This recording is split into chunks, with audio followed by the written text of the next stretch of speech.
Welcome to the Two Marketing Moms podcast. Two women with 50 years plus of marketing Integrity experience. and culture are extremely You important. can still say, I don't know. Stop multitasking and be present in the Moms moment. have balls, big time. Welcome to the Two Marketing Moms podcast. We are two women with more than 50 years of marketing and advertising experience between us, and we want to talk about the struggles, the fails, and the wins that we experienced while building our careers, being a boss, juggling work and a home life, and arguably the hardest and yet most fulfilling job, being a mom. This podcast was created for marketing and advertising professionals, especially the up-and-coming marketing stars of the future. We hope these tips, tricks, and advice will help you navigate work and life and get ahead. Welcome to the Two Marketing Moms podcast. Today's episode is called How to Become a Better Writer with special guest Allison Philips. Welcome, Allison. Thank you, Kelly. It's just such a pleasure to be on with you. I'm happy to have you here. Allison Philips has over 2 decades of experience as an advertising and marketing copywriter. Her work has appeared in campaigns for clients such as AARP, Audi, Bloomberg, Blue Shield, Burger King, Citibank, Marriott, and Oracle. So let's dig right in. Allison, we've known each other for over 25 years, and we have had both very unique journeys in advertising. You've worked in 4 different markets, if I'm right: San Francisco, DC, Miami, New York. Yes. And you've worked on both the client and agency side, and you've also experienced the firsthand volatility of the agency world. But you've been extremely resilient. Can you tell us a little bit about your personal journey and what led you to writing as a career? Of course. I'm fortunate in that I always wanted to be a writer, and I always sort of leaned into the marketing side before I even knew what it was. When I was like 8 years old, I was putting together scrapbooks of tear-outs from magazines, because of course we didn't have digital back then. And looking at advertisements on TV and looking at promotions in the supermarkets and really sort of realizing, oh, this stuff is great. How do you reach out to people? How do you sell them things? How do you move them emotionally? And so I was very fortunate that I knew that early on, that I wanted to be a writer and that kind of writer. And I started my copywriting career as a sort of very junior copywriter at Better Homes and Gardens. At the time, they had a division that was book clubs. What city is this in? I'm sorry? What city? This is in New York. Okay. And I don't know how many people remember the old Time Warner Book of the Month Club, but these book clubs were fashioned after that, only their focus was home and garden, crafting, that sort of thing. They were a little bit of a precursor to what Martha Stewart does now. And so I got my feet wet in the door, learning how to write about different products, learning how to make that emotional connection with your audience, and encourage them to do what you wanted them to do in the best way possible. And, put things in front of them that maybe they hadn't seen before in a very engaging way. So that was in New York. And then I used to go to San Francisco on vacation all the time and decided eventually to move there after working at the Better Homes book clubs for about 7 years. So I made the transition from East Coast to West, which, as you know, is just a completely different thing. and was lucky enough to get my feet wet in advertising. Got into an advertising agency as a proofreader because I had no experience as an ad agency copywriter. So I had to learn from the ground up. And I started off proofreading, which was great.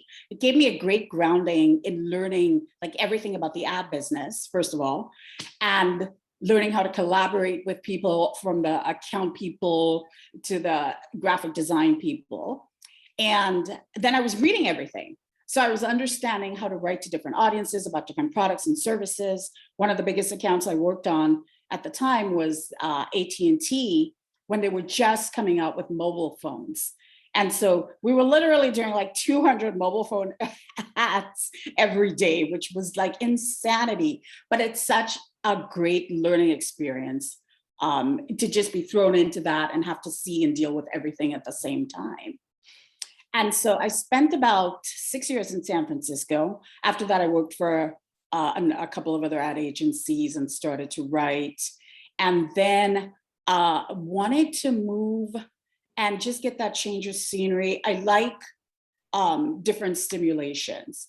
I don't like doing the same thing over and over and over. That's not my personality. And so I decided to move somewhere tropical. So I moved to Miami, which is very tropical. You get lizards in your bathroom day and night. So it's supremely tropical, but it was so much fun. It was just a completely different change of pace. Miamians can be a lot of fun, and there's a ton of advertising there as well. It's sort of an, underestimated ad market, I think. There's some really interesting ad agencies and, sort of ad presentations, going on there. And so I ended up working for like a major digital ad agency. And once again, this was great because I really started to focus in on everything that was happening in digital all the time, much like the agency I was at in San Francisco, where I started to learn all about advertising. Now I was on digital, which was really starting to explode. This was a little over 10 years ago.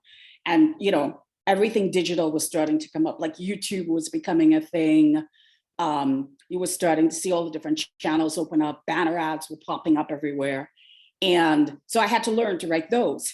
So luckily, once again, I found myself in a position where I was able to just dive right in and learn everything about digital, which was very helpful at the time. And so I lived in Miami for about 5 years. And then a little over 10 years ago, I came up the coast, stayed on the East Coast, came up the coast, and now I live in Arlington. And I've been just really fortunate in my career, and you do have to be persistent. Persistence is really the key to the whole thing. But we've just been really fortunate to work for just a variety of ad agencies and then work on the client side as well in in-house groups and just learn how to collaborate with not just creative team members, but again, the executive side, the C-suite, and, just determine like the best messaging for whatever it is we're trying to do. So you worked in 4 markets. I've worked in 3 markets, San Francisco, DC, and LA. How would you compare the different markets? Are certain markets your favorite? I mean, how do you feel about, for a new person starting out, which market would you recommend? And what is the differences between the various markets? Oh, that's a good question. I would say San Francisco is my favorite market because for the first time, I was able to really delve all the way into advertising in a way that I hadn't before. Like, of course, I knew what it was. I'd spent time studying it and so on. But it's different when you're dealing with it every day, interacting with people in the industry, working with your team members, dealing with your clients, good and bad. And that really, really was a great launch pad for me. Who knows? I might have stayed a proofreader, for years and years if I hadn't had that. It really was a great launch pad for me to realize, that I could get my head around all of these different elements and these different teams and these multifaceted campaigns and figure out how to work them from a writing perspective. In terms of recommending the best market for young people right now, it's tricky because you have to factor in sort of the post-pandemic landscape. We're getting there. It's slow, but we're getting there. And, as I'm sure you've seen, there's been so much turmoil in advertising from the global groups all the way down to the smaller groups over the last year and a half. And that's probably going to continue for a while. I will say that. So you've got to keep that in mind. If you're starting out, I think at this point, I would recommend going for a smaller market. The big cities, yes, they might have more opportunity, but they'll also have more people looking for those opportunities. You might be better off as a junior person or somebody with no experience, reaching out to, let's say, owners of smaller ad agencies, or looking to see what roles the smaller ad agencies and marketing groups are looking to fill, and starting from there. In terms of which one was my favorite market, that's tough. They're like my babies. It's hard to put to give one an apple. I would say they all have things to recommend them. But again, since we're in this really strange, again, heading towards the end of the pandemic landscape, I'd recommend going with a smaller group. I think that's helpful. It's also interesting that you talk about proofreading because it's really a lost art to a certain extent. People don't hire proofreaders anymore, and they should because mistakes are still made. And I don't see many at agencies anymore. Do you?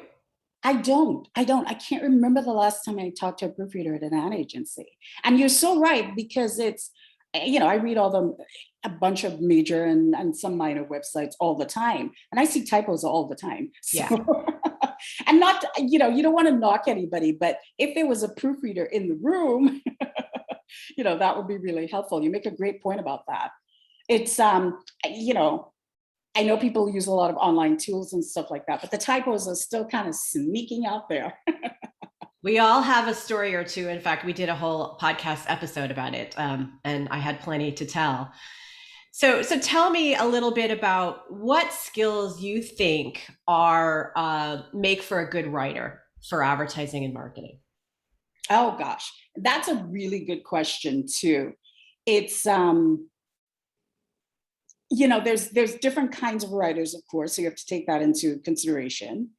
Specifically for marketing and advertising, there's certain skills that can be taught, and there's certain skills that some people naturally have. So you have to think about that balance a little bit too. There's lots of things that can be learned, and then it's helpful, I think, if you have certain characteristics, and not everybody has to have the same ones, of course, but it's helpful if you have some of these that you can sort of deploy when you need to be able to.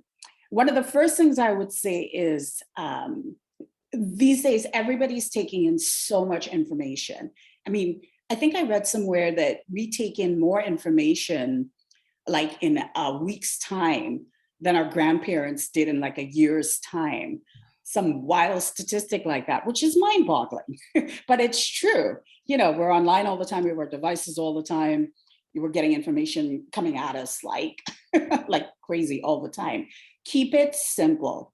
Whatever your message is, whoever your audience is, whether you're trying to sell a product or a service or promote, let's say, a nonprofit, keep your message simple. The simpler, the better. If you're trying to encourage somebody to either buy something or take advantage of something, or, on the website, take a specific action, the shorter, the simpler, the better. Because the other thing we have is now people don't read that much anymore.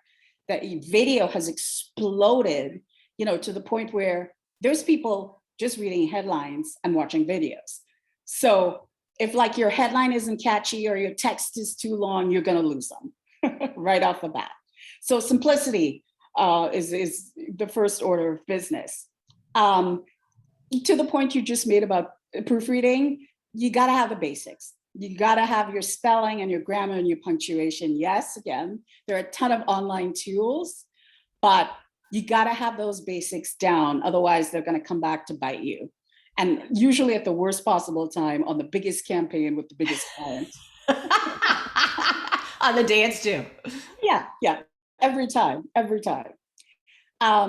Understanding who your audience is. Whatever your message is, whether it's a Facebook ad or you're writing a blog post, you're writing banner ads, you're writing an email nurture campaign, every audience now is going to be different. We have so many digital channels.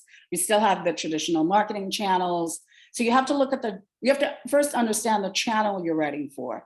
But then more importantly, you have to understand the audience you're writing for. Like every sort of writing engagement is going to be different now. You can't write the same thing for everyone or every channel. Facebook has the character count, and your blog post is only so many words, and your email campaigns have to have certain specifics in them. And you really have to understand how the channels work, and then even more, what you want, how you want to engage your audience and drive them to specific actions. this is another thing that's very basic and you hear it all the time, but I think it's even more important now with all the digital noise and trying to cut through that clutter and trying to, engage not only your loyal customers, but also prospects in terms of, selling a product. It's, you have to be able to tell a story that not just engages them, but keeps them coming back. It has to be a story that makes sense to them. Yes, of course, you want to move your products, you want to promote your services, what have you.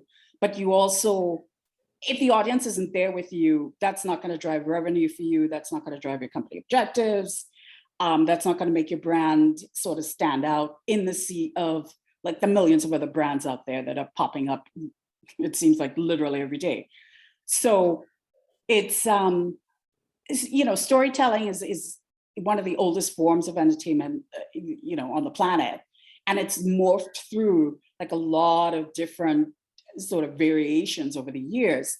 And I think it's more important than ever, because if you're not telling a story that's engaging that audience, that's exciting to that audience, like they're looking to see what you're coming up with next, whatever you're doing, you're going to lose them in like a second.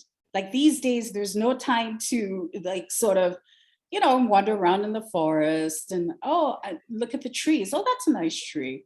Unfortunately, we live in this, every nanosecond counts digital age where you kind of have to be on point as much as you can. And of course, I'm not saying there's not room for enhancement, improvements, adjustments, and so on. But before you try to sell anything, write anything to sell anything or promote anything, what's your story? What are you how are you promoting this brand? How are you positioning this brand?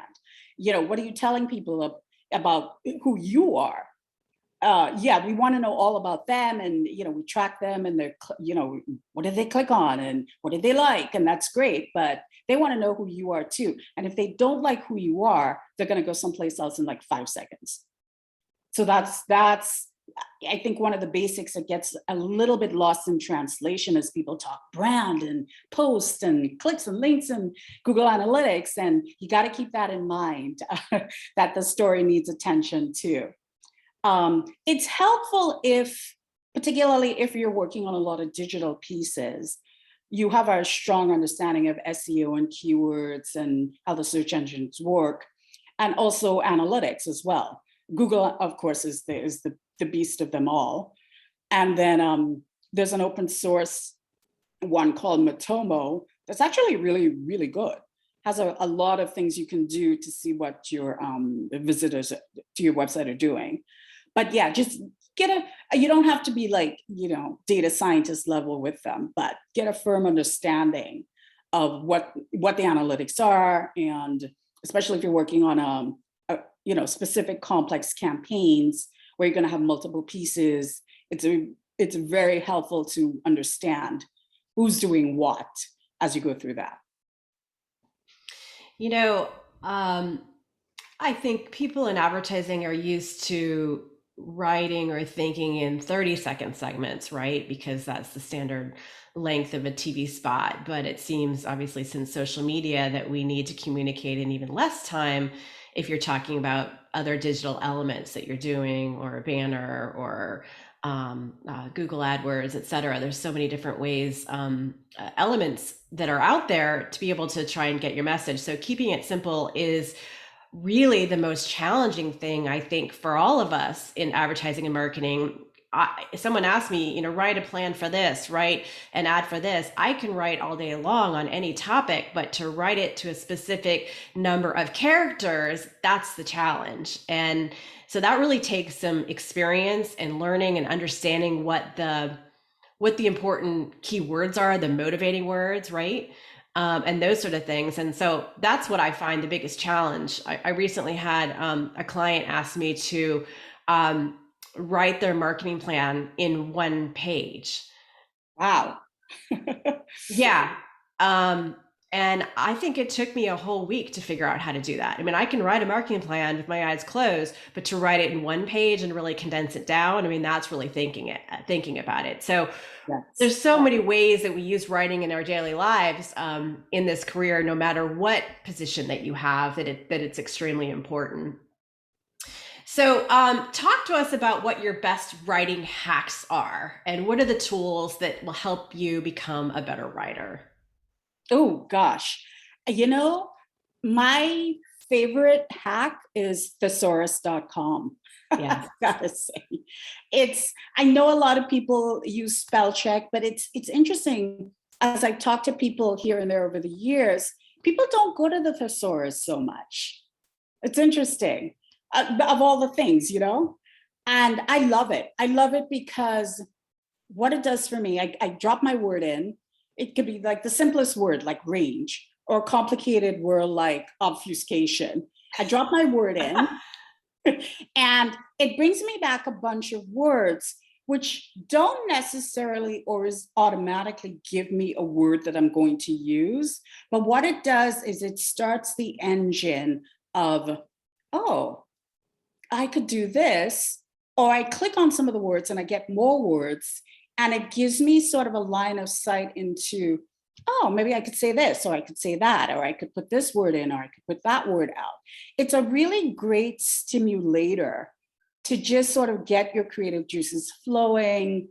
And like I say, sometimes I walk, I'll jump on the site, I'll pull up some words, and I'll think, oh, I don't like any of those words. But it'll get me started thinking, especially if I start playing around take some time to start playing around with them and seeing what comes back. And it just gives me that stimulative point that I need to keep moving with whatever I'm doing. Another thing I use is WordTune. This is great. It's a free online tool. I'm writing that down. And it's great. You just, whatever you're writing, you just drop it in the little box, and it comes back with a bunch of different suggestions of how you could write that words, that sentence. Where have you been the last 20 years? You did not tell me this piece of information. Well, I guess maybe it just existed the last couple of years. Oh, that's fantastic. Thank you. You're welcome. Yes. So that's really helpful too. And again, these things are great because they give you these stimulation points that you can work with. They give you ideas. You might not, again, like every phrase or sentence, or with the thesaurus, like every word that comes up, but it keeps the juices flowing. It gives you that stimulation when you feel like you've got writer's block, or you can't quite think of the next thing.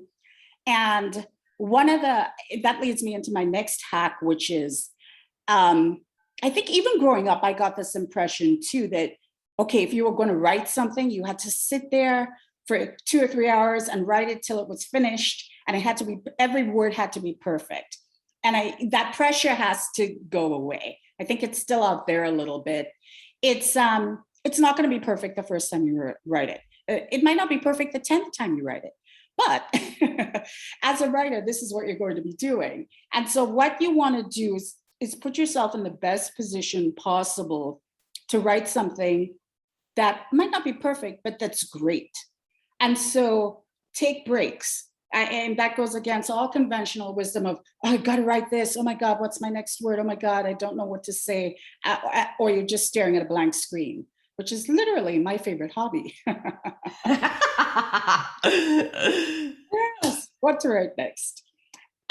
Take breaks. Like literally, I would recommend writing in half-hour increments.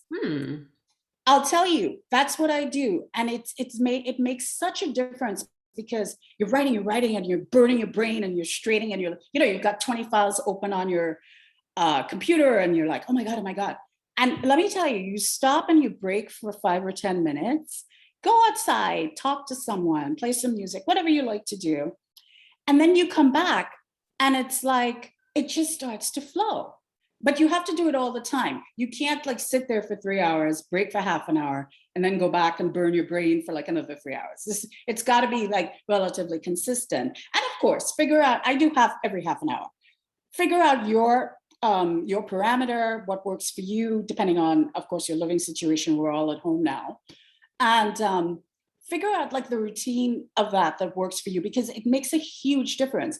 Because when you're sitting there straining, it does not come. I can tell you that from 20 years of working through this. It does not come. Or stuff comes out, but it's not as good as it could be. Whereas if you give your brain the chance to sort of process the information you're working with, to get to the information that you want to put out there, it makes a huge difference. And also the other thing, I'm joking about staring at the screen, but what I also do, and I didn't do this early in my career, and I wish I had, because it would have been really helpful. But what I've done, started to do the last few years, is start writing on paper. I don't even look at the screen. I get a sense of what the project is, what the messaging is supposed to be, look at the creative brief, talk to the creative team, the account people, get your head around whatever it is. Or if you're in advertising and marketing, but you're not a writer per se, and you're working on PowerPoints and briefs and emails and so on, understand what it is you have to write from a very general perspective. Then just sit down with a piece of paper and take your time with it as much as you can. We all have insane deadlines, I know. But particularly if it's going to be this big, complex campaign, or, a really important set of emails, that kind of thing, just walk away from the computer, put the computers down, people, and get a piece of paper, get your notebook, and just jot some things down. And again, it's the same process. It doesn't have to be perfect. Jot down your ideas, jot down your sense of whatever it was you got from the creative brief or the last meeting you were in with the team, that kind of thing. And just make some notes. Go outside if you can and make these notes. And then go back to the computer. And then what you do, you build an outline. Don't write anything except the outline. Build an outline from your notes. Same thing, take your breaks. Go to the kitchen, get a snack. Always have the snacks on hand, very important. And then come back. Once you've done your notes and your outline, then you're ready to write. That's the point where you start to go, okay, this is what we're going to talk about here and there and so on. I love that. So I call some of that like marinating, where I need to marinate on something. And I definitely have to walk away from my computer. And the ideas usually come to me either in the shower or sometime between 11 p.m. and 2 a.m. while I'm sleeping and marinating on the topic. And that's why I always have my phone or a notebook next to me at bed. And I'm always writing down these really random notes on my phone to remind me what it is that my big idea that I came up with. Yes. Because your mind has to have that time to process. And, like you said, it's difficult if it's a new business pitch or if it's, campaign and you have a deadline. Ideas don't necessarily come on demand. You have to kind of pull them out. And there's different techniques to do that. So I think you gave some great suggestions there. Yes. And you've got it down, it sounds like. 2 a.m. getting those ideas out. I don't think my husband enjoys that, but, it is what it is. So tell me what you enjoy about writing the most. Oh my gosh. I'm always tempted to say, well, everything, but that's not true. Sometimes sometimes you're just under pressure, and that's always the toughest thing, because you want to deliver a good product, and there's multiple moving parts, and there's changes, and there's there's specific things that you have to do. So that's the thing that I wouldn't say I dislike the most. And I know I'm going away from your question, but I'll come back to it. I wouldn't say that's the thing I dislike the most, but that's the thing that's the most challenging. Because for me, I want to know everything about what I'm doing. I want to know everything about the audience. I want to know all the analytics. And it's tough when you don't, you can't take the time to kind of dive into every single little element and play with it and play with the words. And I just want to, I want to play with the words more. Is where I'm coming from. I have to say my favorite thing is writing headlines. Oh. And I know it's kind of random, but I've had to do so many of them. And they're always challenging because it's 4 or 5 words, maybe 6 or 7, depending on your character count, wherever you are, but it's no more than that. And you have to communicate everything in those 5, 6, 7 words. And, you don't have the benefit of, a blog post, it's 1,200 words, what have you. To what you were saying about your client asking you for a one-page marketing plan, it's a little bit, it's a little bit in that wheelhouse of, I have to communicate a whole campaign in this, promote a product in this, sell a service in this, talk about a nonprofit in this. I have to, and sometimes, the first headline you write for the first campaign you write might be the first thing that people see. People come in at different points of the consumer or prospect cycle, but a lot of times that's going to be the first thing that they see. So there's a lot of pressure on that. It's like you could write dancing in the dark, and it would mean a lot of different things to different people, but does it communicate what you want to communicate about your brand or your service or what have you? So that's my big thing. I spend a lot of time doing that, and it's challenging, but I really, really enjoy it. Wonderful. So for those young people who are, moving into advertising and or marketing and want to become, thinking about becoming a writer, how do they determine that this is the right path for them? Because frankly, a lot of advertising people, including myself, are wannabe account people, or wannabe creatives, and or failed creatives who thought that that's what they were supposed to do, and then kind of moved on over to the account side, or how do you know that this is it for you, that the writing side is really the path that you should follow? Great question. Yeah, and it's tough today because there's a lot of options out there. Kids can just pick up a computer and start creating video games like your son does, or the Bitcoin thing, the whole cryptocurrency thing, and mining. There's all of that too. There's a lot of avenues people could choose. So yeah, how do you decide? Like, writing is with my head down, typing out all these words is going to be the thing. I think you want to ask yourself a few questions before you do anything, before you talk to anybody or jump online and go down these rabbit holes of this is what you should do. You want to ask yourself, okay, to the point you just made, do you like being creative in any form? It doesn't have to be writing necessarily, but do you like sort of what you've seen of creativity to this point in your life? That it's really helpful to just have that mindset, because I've learned through the years from working with just tons of different people in different industries, there are different mindsets. And you don't necessarily have to be 100% creative to be a writer, but it's helpful if you have some creative feeling and understanding of it. So that's one of the main questions I would ask yourself. Also, do you like to read? Because you're going to spend most of your time reading. True. Yeah. It's not something, it's not like accounting where you're going to be able to minimize it or get away from it, because you'll mostly be working with numbers. It's something that you're going to have to do. Yes, you'll be in meetings. Yes, you'll be on team junkets. Yes, you'll be on the Zooms, as we are all every day now. But you're going to have to do a ton of research to get your writing going. You're going to have to read, emails and creative briefs and white papers and blog posts, and you're going to be constantly doing that. So if that's not something you think you're going to want to do every single day, then you're going to have to think about that a little bit. Have you started actually writing anything up to this point? Did you write for your school newspaper? Do you have your own blog?